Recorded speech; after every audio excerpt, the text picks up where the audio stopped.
salam juga Bu.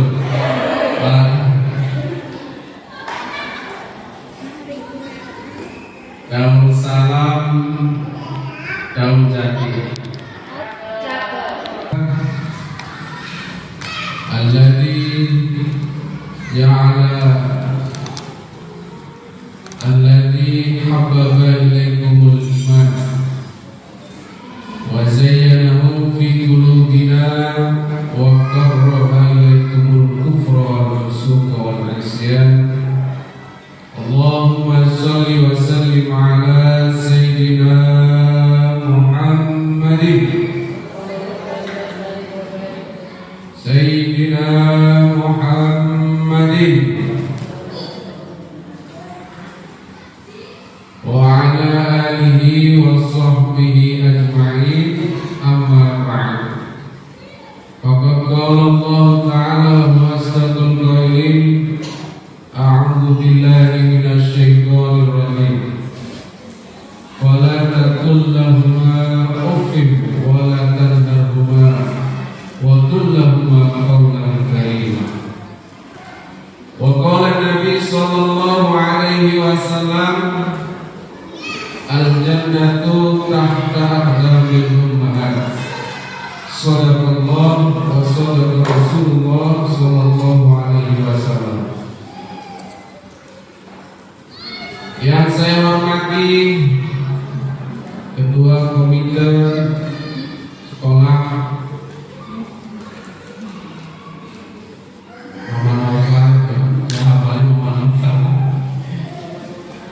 yang saya hormati Ketua Komite Sekolah dan jajarannya, jajaran kepengurusannya yang semoga tambah solid, serta bunda-bunda yang solihah yang saya hormati dan semoga dimuliakan oleh Allah Subhanahu wa ta'ala. Alhamdulillah, pada pagi menjelang siang ini kita bisa berkumpul dalam satu majelis, satu tempat, yaitu rumah Allah.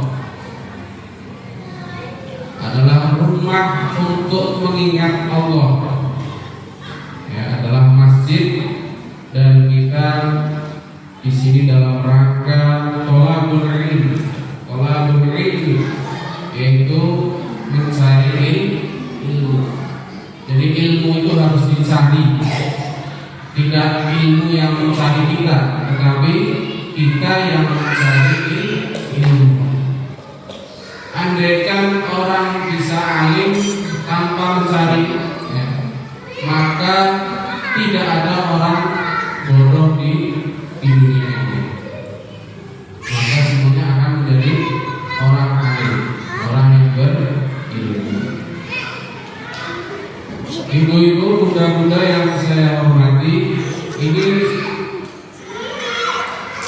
rem-rem apa gas-gas? Gas-gas apa rem-rem?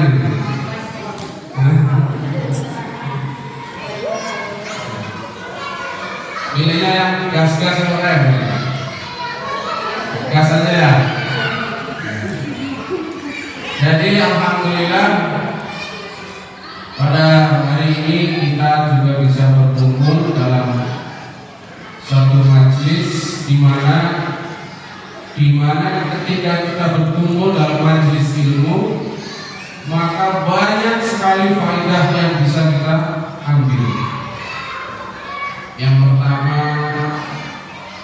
ya, keluar dari majelis kita diampuni segala dosanya, dosa-dosa kecil. Dosa kita akan diampuni. Punya dosa tidak bunda ya, punya ya.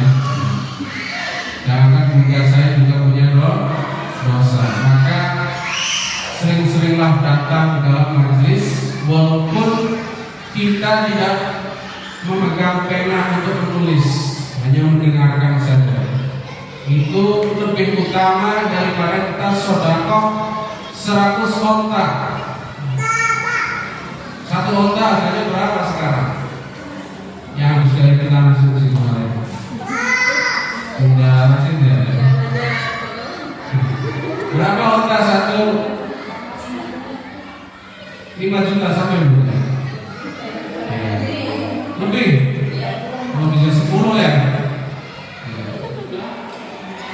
seberapa? Satu M. Sangat luar biasa. Mudahkan rezekinya, karena dengan datangnya kita dalam satu majelis, otomatis kita bersilaturahmi. Walaupun kadang kita hanya bersilaturahmi lewat medsos, ya, lewat medsos orangnya nggak ketemu. Ibu dibanding seorang bapak itu adalah 90% dibanding 10%. Ibu mempunyai peran yang sangat penting di dalam keluarganya, itu mencapai 90%. Ini ibu. Ya, maka suksesnya seorang anak-anak kita itu ditentukan paling besar oleh ibu. Ya, maka ketika kita akan menikah, ya, ketika laki-laki akan menikah, itu pasti lihatnya adalah yang agamanya yang kuat, akhlaknya yang baik. Walaupun di situ dibolehkan 4 perkara. Kalau mar'atu an arba'in. Jadi wanita itu dinikahi karena sebab 4 perkara. Yang pertama limariha, karena hartanya. Boleh nggak cari istri yang kaya? Boleh ya. Tapi kekayaannya untuk berjuang. Seperti baginda Nabi Muhammad SAW dipersunting oleh Sayyidah Khadijah yang sangat kaya raya, yang sampai hartanya habis untuk perjuangan Rasul. Tetapi ini tidak yang paling mendasar. Kalau hanya hartanya saja, harta itu bisa habis. Nasabnya baik, ya belum tentu orang yang kita mau nikahi, ya, istri yang mau nikahi itu belum tentu nasabnya baik, belum tentu baik, walaupun nasabnya baik. Ya. Jadi harus pribadi, ya. Bersyukur keempat kumpul dalam satu orang. Lalu masih bagaimana? Kalau hanya karena cantiknya, cantik itu ada umurnya. Waktu muda, ya mungkin masih kencang, mungkinnya masih kencang, belum. Kalau jalan di pinggir jalan masih ada yang godain. Ada cewek cantik, ya jalan sendirian, ada yang godain. Tetapi kalau sudah nenek-nenek, ya, sudah pada keriput, jalannya itu susah. Lewat pinggir jalan sendirian, tidak ada yang godain. Nah, agama inilah yang paling mendasar. Karena agamanya, kalau agamanya bagus, insya Allah akhlaknya juga bagus. Kenapa dipilih agamanya? Karena nanti yang paling banyak, ya, waktunya dengan si anak itu adalah seorang ibu. Apalagi saya ketemu anak saya sebulan sekali, ya, ini tiap hari ya ada dalam video call. Jadi bapak pakai dulu. Saya ulangi, kesuksesan seorang anak dibutuhkan 3 ibu, 1 bapak. Bukan 3 istri, 3 ibu. Kita ingat hadis Rasul ketika ada seorang sahabat bertanya kepada Rasul, "Ya Rasul, siapa yang harus saya muliakan ya Rasul?" Nabi jawab, "Ibu." Kemudian sahabat itu bertanya lagi, "Siapa yang harus saya muliakan ya Rasul? Yang harus saya hormati ya Rasul?" Jawab Rasul adalah ibu. Yang ketiga kali dia bertanya, Kemudian Rasul menjawab, ibu. Yang keempat, dia tanya lagi, terus siapa lagi ya Rasul? Bapak. Baru bapak. Berarti untuk menjadi anak yang sukses membutuhkan 3 ibu, 1 bapak. Biasanya ibu-ibu kalau bicara kayak gitu sensitif itu. Yang bisa mengandung kira-kira ibu apa bapak? Ibu. Nah ini pekerjaan yang tidak bisa dikerjakan oleh bapak. Walaupun bapaknya perutnya gede ya, tidak bisa melahirkan. Dan mohon maaf ada yang mungkin suaminya perutnya besar tapi tidak lahir. Karena seorang bapak tidak bisa mengandung. Dan mengandungnya harus ikhlas. Ikhlas. Maka ada seorang ibu yang sedang mengandung ya, walaupun dia sedang ribet gitu, sedang sibuk, belum pernah ya kandungannya dititipkan kepada suaminya. Pak, ini saya titip sebentar, saya mau ini, mau jemput anak itu misalkan. Tidak ada. Maka seorang ibu itu selalu ikhlas ketika mengandung. Yang kedua dibutuhkan yang menyusui. Dan ini tidak bisa dilakukan oleh seorang bapak. Hanya ibu yang bisa menyusui yang paling sempurna adalah 2 tahun. Malah ada yang sampai 5 tahun. Sampai anaknya kelas 1 masih menyusui. Ada. Yang kedua adalah ibu susui. Ini tidak bisa dilakukan oleh seorang bapak. Yang ketiga adalah ibu guru. Karena ibu itu sebagai guru untuk pemula. Karena ibu adalah sekolah pertama. Dia yang mengajarkan bagaimana caranya minum, bagaimana caranya makan, bagaimana caranya berjalan, bagaimana curhat dengan Sayyidina Umar. Ada seorang sahabat di rumahnya dimarah-marahin sama istrinya. Bapak belum lagi istrinya. Akhirnya si bapak ini soal kepada Sayyidina Umar. Sampai di pintu mau assalamualaikum, dia sedang dengar Sayyidina Umar juga sedang dimarahi sama istrinya. Tapi apa yang dilakukan oleh Sayyidina Umar ketika dimarahi istrinya? Sayyidina Umar hanya diam.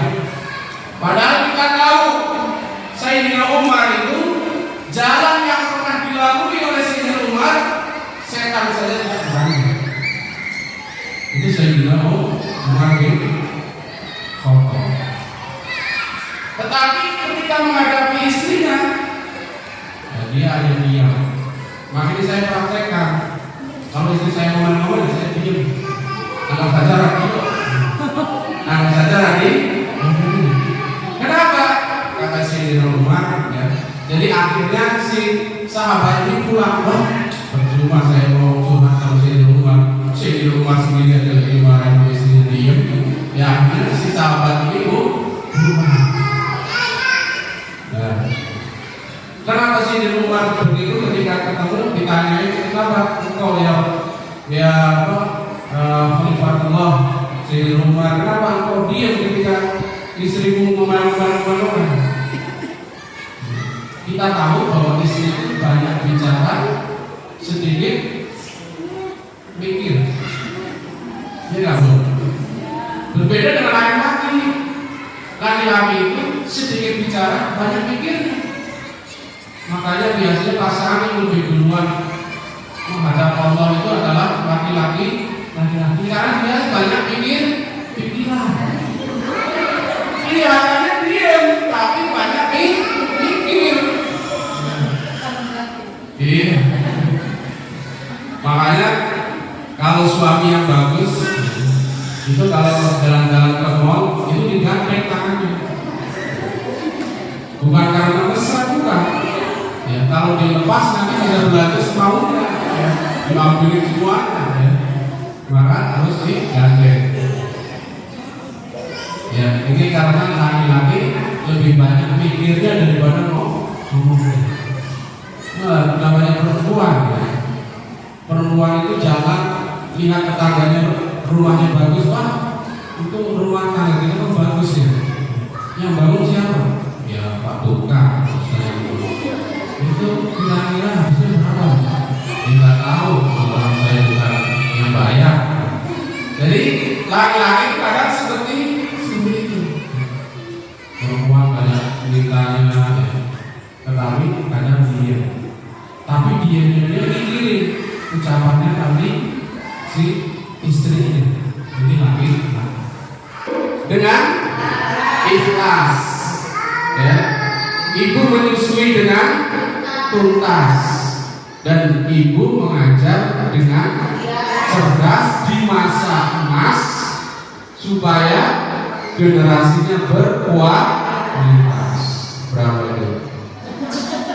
Susah ini ngelakuin semarang gitu. Ini jadi itulah seorang ibu. Kenapa seorang ibu harus ya harus yang akhlaknya baik ketika mau memilih seorang pasangan? Ya. Kenapa? Kita lihat Allah akan memberikan contoh tidak main-main. Allah berikan contoh Nabi Nuh. Nabi Nuh itu seorang nabi pilihan daripada ya, pilihan Allah, hamba pilihan Allah, itu Nabi Nuh. Tetapi karena istri Nabi Nuh tidak beriman, maka anaknya ikut tidak beriman. Siapa nama anaknya? Kan'an. Ketika bapaknya menyeru, ya bunayya irkam ma'ana, hai anakku ya, mari bersama kami naik kapal supaya kau tidak tenggelam. Tapi apa yang dijawabnya? Qala sa'awi ila jabalin yahsimuni minal ma'. Saya akan lari ke gunung, di mana gunung tidak akan bisa sampai apa, tidak bisa terjamah oleh banjir. Tapi apa yang terjadi? Itu banjir sampai gunung pun terendam. Akhirnya meninggal. Demikian juga Nabi Lut, istrinya juga tidak soleh. Ada contoh lagi Nabi Yakub. Nabi Yakub mempunyai istri 4. Jangan kenceng kalau ngomong istri 4 ya. Istri 4, yang 3 tidak beriman, yang 1 solihah. Nah, dari keturunan yang solihah inilah menghasilkan generasi seperti Nabi Yusuf, Nabi Binyamin, dan 12 keturunan. Ini soleh semua. Maka perlu ya, sangat perlu ya, seorang ibu harus soleh dulu supaya generasinya menjadi generasi yang soleh.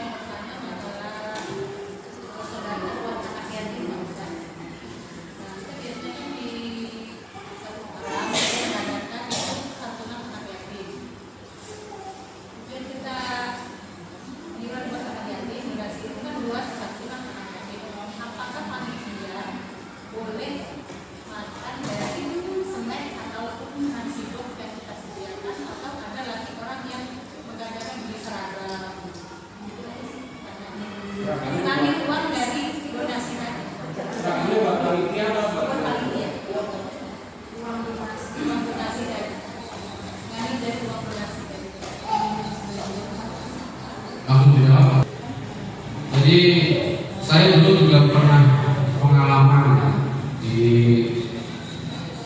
panti asuhan Nurul Falak.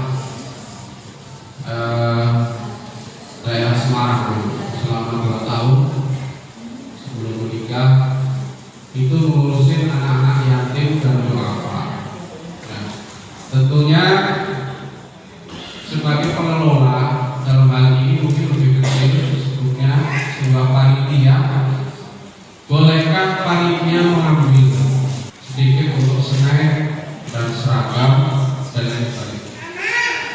Dilihat kalau di situ dibolehkan yakul bil ma'ruf wa in kana ghaniyan falyastafif wa in kana faqir falyakul bil ma'ruf. Apabila si panitia itu mau makan diperbolehkan, tapi bil ma'ruf. Bil ma'ruf itu bil ma'ruf itu maksudnya adalah ya dengan baik, artinya tidak melebihi batas. Jadi melebihi batas itu ketentuannya seberapa? Ketentuannya adalah masuk kepada al-urfu. Urfu itu umumnya pada manusia. Dikatakan makan dengan baik itu seberapa? Ya, misalkan kita kalau makan nasi 1 centong misalkan itu sudah bagus. Kalau 2 centong itu sudah tidak bagus misalkan. Berarti yang bagus kita hanya boleh 1 centong. Itu namanya yakul bil ma'ruf. Apabila panitia itu tidak punya, dalam hal ini bisa dibilang fakir, ya, bukan orang kaya atau orang besar, maka dia boleh mengambil, tapi dengan cara yang baik. Cara yang baik ketentuannya kepada al-urfu, al-adat muhakkamah. Jadi adatnya manusia menghukumi mengambil yang dengan baik itu seberapa. Jadi ketentuan fikih tidak ada. Ketentuan kembali kepada al-urfu. Ya.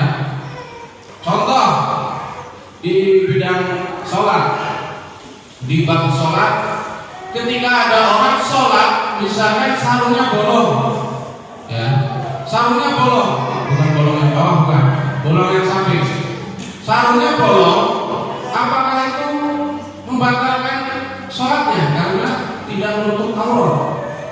Maka ya, menutup aurat itu kewajiban, ya, kalau tidak menutup aurat sholatnya batal.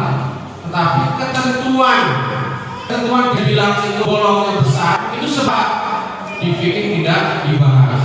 Yang dibahas fikihnya adalah menunjukkan pada umumnya manusia menghukumi bahwa bolong yang besar itu seberapa. Ya. Misalkan bolong diameternya seberapa. Ya. Kalau misalkan bekas rokok misalnya itu termasuk besar nggak? Ya. Pada umum manusia menghukumi itu besar, berarti membatalkan. Kalau itu kecil, ya bukan sedikit.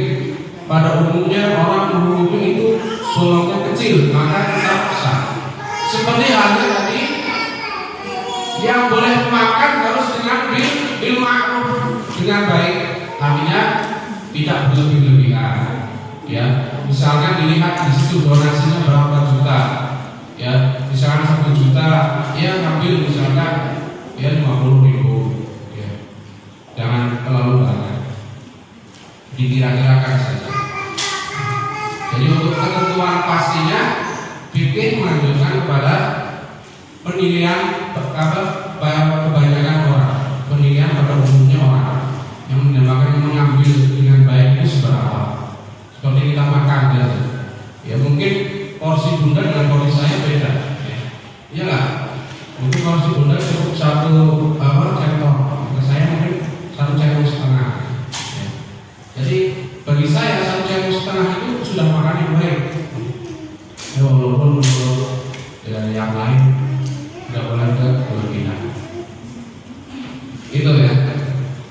Sudah mapan lah, ya, secara keuangan sudah bisa tercover, maka falyastafif, maka dia jangan mengambil beras yang buat yatim.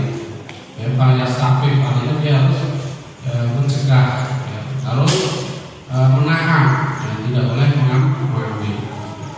Begitu. Silakan yang mau jawab. Sudah iya. Silakan.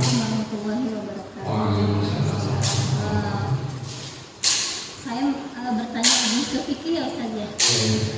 Misalkan ada 2 orang suami istri, masing-masing memiliki apa ya, pengajaran yang berbeda. Contoh, bukan pengajaran sih, contoh. Yang satu misalnya dia menganut mazhab Syafi'i, yang kedua menganut mazhab Hanafi gitu, atau berlawanan lah. Katanya kalau kita dari segi bacaan sholat saja, kita itu kalau sudah Syafi'i ya Syafi'i gitu, nggak boleh itu nanti Syafi'i nanti Hanafi, nggak boleh. Tapi ketika kita di rumah maahin sama suami, misalnya kan suami pakai bacaan sholatnya misalnya yang Allahumma ba'id baini, sedangkan kita pakainya yang Allahu Akbar kabiro. Itu bagaimana? Apakah boleh di suatu waktu kita merubah bacaan sholat kita karena kita taat sama suami, atau bagaimana cara jalan tengahnya? Assalamualaikum warahmatullahi wabarakatuh. Pakai Allahumma ba'id itu juga boleh, sama, tidak ada larangan. Cuma karena kita terbiasa pakai itu, ya kita pakai itu. Bukan berarti harus wajib itu, tetapi ada kata kita pakai yang Allahumma ba'id ini boleh. Adapun kalau menjadi imam bagaimana? Nah, satu ketika Imam Syafi'i, Muhammad Idris, nah Imam Syafi'i ini berkunjung kepada gurunya. Jadi begini, 4 mazhab ini, misalkan yang pakai kunut itu hanya Imam Syafi'i, Imam Maliki, Imam Hanafi, Imam Hambali, ya, itu tidak memakai kunut ketika sholat subuh. Ya. Tetapi ketika Imam Syafi'i ini berkunjung ke tempatnya salah satu dari 3 ini, misalkan katakanlah Imam Hanafi, ya, Imam Syafi'i berkunjung ke Imam Hanafi, sholat bareng, Imam Syafi'i jadi makmum. Ketika Imam Hanafi tidak memakai kunut, Imam Syafi'i pun tidak memakai kunut. Kenapa? Karena kaidahnya adalah innama ju'ilal imam liyu'tamma bihi. Jadi dijadikan pemimpin itu untuk dianut, untuk ditaati. Dijadikan seorang pemimpin itu untuk ditaati. Maka seorang makmum harus ikut dengan imam. Ataupun sebaliknya, ketika Imam Hanafi, ya, main ke Imam Syafi'i jadi imamnya. Ketika sholat, ya, ketika sholat jadi imamnya. Karena Imam Syafi'i pakai kunut, maka Imam Hanafi yang biasanya tidak pakai kunut, dia pakai kunut. Jadi dalam hal itu tidak masalah. Yang tidak boleh itu, ya, mengacak-acak daripada mazhab. Artinya begini, giliran yang gampang-gampang kita ikut mazhab ini, giliran yang enak-enak misalkan kita bersentuhan dengan suami, ya, misalkan bunda bersentuhan dengan suami, ya, menurut mazhab lain tidak membatalkan, tapi menurut mazhab Syafi'i membatalkan wudhunya. Ya. Yang tidak boleh itu mengambil hanya sepotong-sepotong yang dari 4 mazhab ini diambil yang ringan-ringan, gitu maksudnya. Itu yang tidak boleh. Kalau mau menganut mazhab Syafi'i, ya pakai mazhab Syafi'i. Kalau pakai mazhab Hanafi, ya Hanafi. Kalau Maliki, ya Maliki. Kalau Hambali, ya Hambali. Dalam keadaan darurat, kaidah fikihnya ad-daruratu tubihul mahdurat. Jadi darurat itu bisa memperbolehkan sesuatu yang dilarang. Contohnya, kalau kita pergi ke hutan, ya, tidak ada makanan yang bisa kita makan. Misalkan adanya hanya hewan yang najis sekalipun, ya, itu kita boleh makan, tetapi tidak sampai kenyang. Hanya untuk menjaga biar roh ini tidak keluar dari jasad, itu diperbolehkan. Atau ketika kita ada di tanah suci, orang banyak di Mekah itu banyak. Ya cerita karena dulu dia 7 tahun kan, jadi kalau paham yang ada di sana. Nah ini kan di misalnya musim haji itu orang kan full penuh. Sedangkan kalau bersentuhan orang lain, ya yang bukan mahram, mungkin ketemu dengan orang Afrika yang lebih besar atau hitam misalnya, itu kita sentuhan.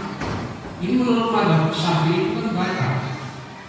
Tetapi tidak mungkin ya kita mau bertawaf sekali batal dulu ya. Dilanjutkan baru dapat sekali batal lagi dulu karena menyentuh mungkin ya, karena bersentuhan. Nah, akhirnya tidak kelar-kelar ini tawaf. Maka boleh mengambil mazhab yang memperbolehkan sentuhan antara